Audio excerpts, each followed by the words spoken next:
Ready to engage. So here I am reviewing the single player, the campaign mode, which I really enjoyed, but I wasn't so sure at the beginning because it just seemed to be like the very standard military shooter single player where you just get commands, you go to the next post, you shoot some people, you go to the next, you get commands. But I have to say, I did not know many times where to go or what to do next. It wasn't very clear, and that's something I haven't really experienced before in a military shooter, and I was not really expecting that from a high-end FPS game like Battlefield. The story missions went well and were fun, and the game really picked up, halfway through, and it got much better.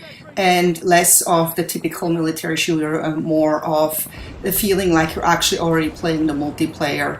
And that was really exciting, especially because I'm hoping that the multiplayer is gonna be just like the single player in many ways.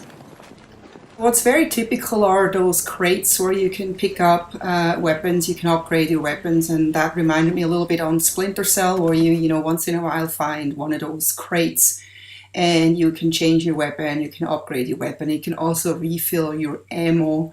And you can see I've unlocked already quite a few weapons, and that's the great thing about the single player, that you can already start playing around with all those weapons that you don't unlock for a long time in the multiplayer, and you can kind of already find out which one is your favorite. So that's definitely an advantage. They also have a second crate, which is for explosives, and that's where you can get your C4 and your RPGs and your mines and all that anti-aircraft stuff. And what's cool here also, that you have a lot of missions points where you can actually go stealth instead of just run and gun, which is nice for those people who like to be stealthy. And it's another thing that was clearly reminding me of games like Splinter Cell, where you don't always just run and gun, but where you actually have the choice to go stealthy, and the mission ends up being much different. And it's anyway so that at the beginning of the campaign, you're being told that the missions, you get different missions depending on your playstyle. So you get medals, brass, silver, or gold, and then depending on what kind of medals you get, that's the kind of missions you play, or that's how the missions play out. I'm not quite sure about that. Because I can't really choose what type of mission I want to play. I just get to play the next mission, and I don't know if everyone is getting to play this or if it's just me getting to play this because I played a certain way. But what kind of surprised me, as you can see here, the water looks very bad. It looks like not realistic. It looks like liquid wax to me and not water, especially after playing GTA 4, where they have excellent water. You can see here too. It looks better than probably in the previous game, but it still looks just too digitalized, too fake.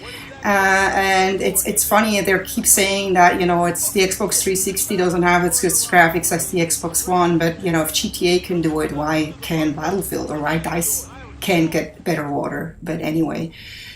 Cool are also underwater scenes. Nothing new for first-person shooters. We have had water scenes many times before, but this is really looks really realistic. Feels really great. I don't like to be underwater like this. This makes me claustrophobic, so I'm always glad when I get out of this as quick as possible, alive. So.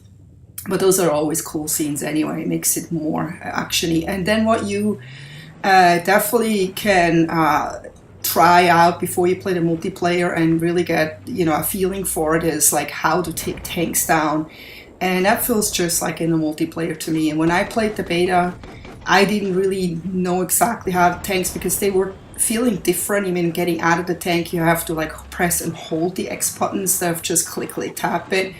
And there's a few different things that you can try in a single player, and when you then get into the multiplayer after playing a single player, you already know all those things. You don't have to like learn.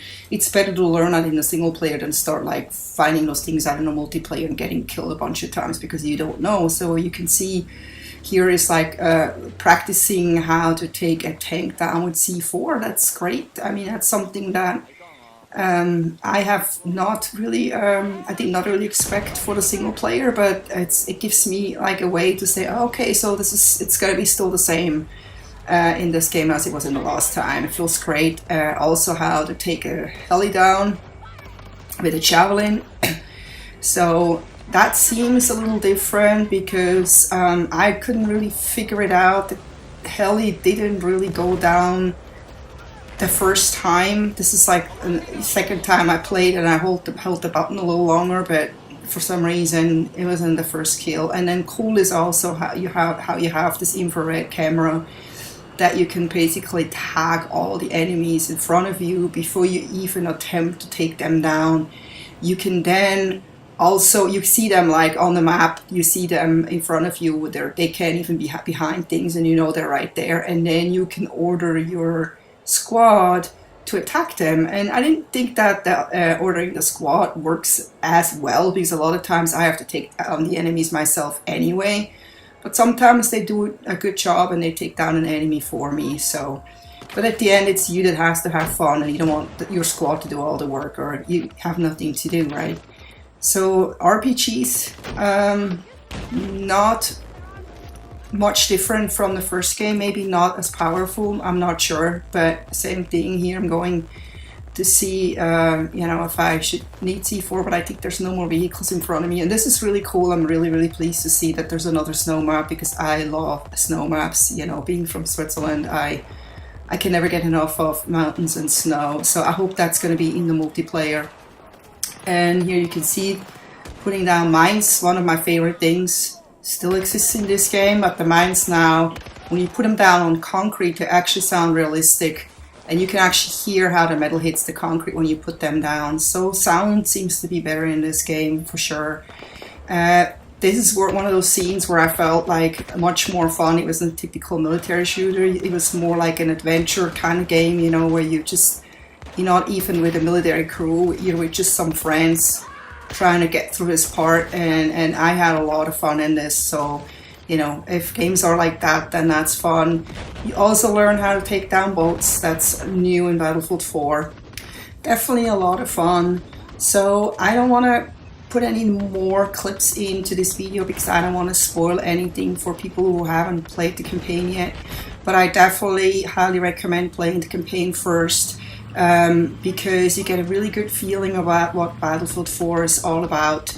What kind of weapons are going to be in there, and just how it feels and works. And the story is really, really great. It's a thrill ride from the beginning to end. Probably much more of a thrill ride than the actual multiplayer. But I definitely look forward to play the multiplayer now that I have, been able to test out all the weapons in the single player. So I hope you enjoyed this, and see you next time. Take care. Bye bye.